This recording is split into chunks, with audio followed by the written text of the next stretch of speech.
Hey everyone, welcome back to Miniature Painting 101, a series of videos where I teach you how to paint miniatures from start to finish.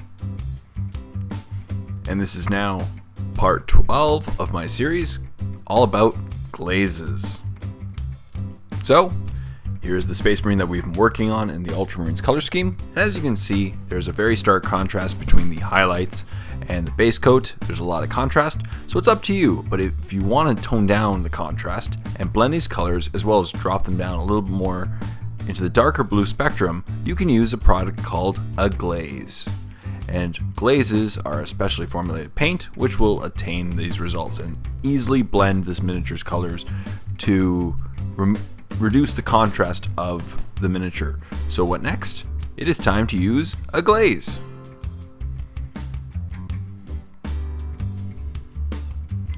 So it is time for glazes. Now, one of the questions that I get frequently is what is the difference between a glaze and a wash or shade?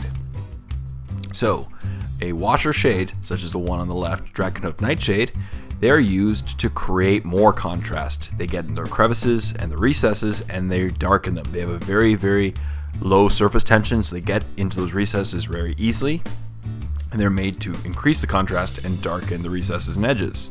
A glaze, on the other hand, such as the one on the right, is meant to decrease the contrast. What it does is it sits on top of your previous paint job and tints all the paint to a darker color. In this case, it would be dark blue, and you can use it to tint metals or to just blend your colors after doing the highlights. So here is the miniature, and we want to make it darker and less contrast. So we use our Gilliman Blue glaze. And we start, of course, by giving it a very good shake. Always shake these glazes because they tend to separate a little bit. So I always give them a very hearty shake.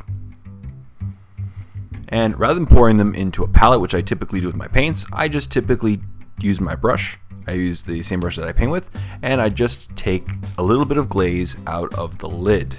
Now, remember with glazes, the key with glazes is that they always darken when they dry. Much darker when they dry. So only put a little bit of glaze at a time.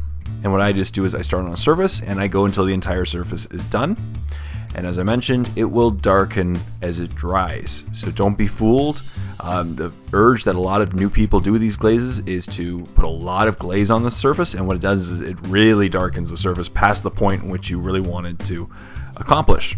So just put a little bit on at a time, let it completely dry. And if you're unhappy with the depth of color, then you just do another glaze on top of it.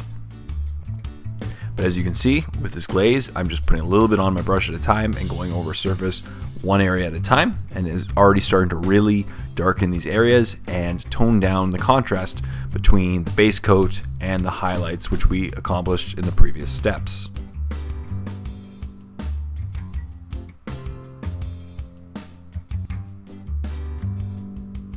Now, when using glazes, I really love to use glazes, especially if you're using, like, for example, reds, and you highlight with an orange. You can then bring the orange back into the red spectrum by giving it a red glaze.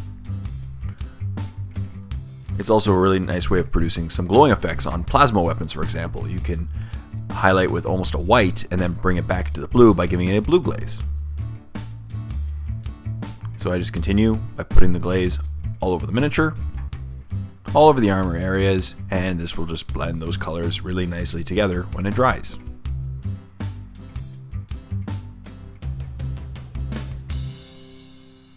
And you'll notice a very different color when it dries. Is it'll be much darker, so I'm only going to put a little bit on at a time.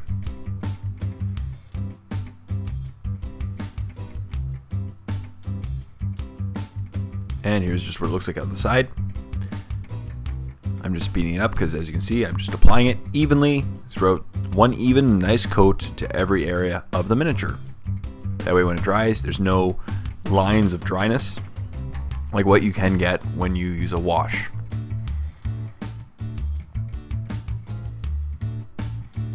And as I mentioned, the next step is to let it dry. Let it dry completely. They tend to take a little bit of time to dry because they are very thin. But based on the surface, give them at least a half an hour to dry. And when they're dry, they'll look like this. And that's it. Look at this. Now you can see that the contrast is a little bit less, and that the colors have overall been darkened, because that is what it does. It tints all the colors a darker blue. And that is what essentially glazes do. And I will be showing some awesome ways of using glazes in future videos for this Miniature Painting 101 series. So thank you very much for watching this part. Please stay tuned for the next part, part 13, where I will be talking about varnishes and how to apply them throughout your painting procedures. So thank you very much for watching. Please like the video, comment in the comment section down below, and subscribe to my channel if you already haven't done so. And until next time, this is Jay saying, happy painting, everyone.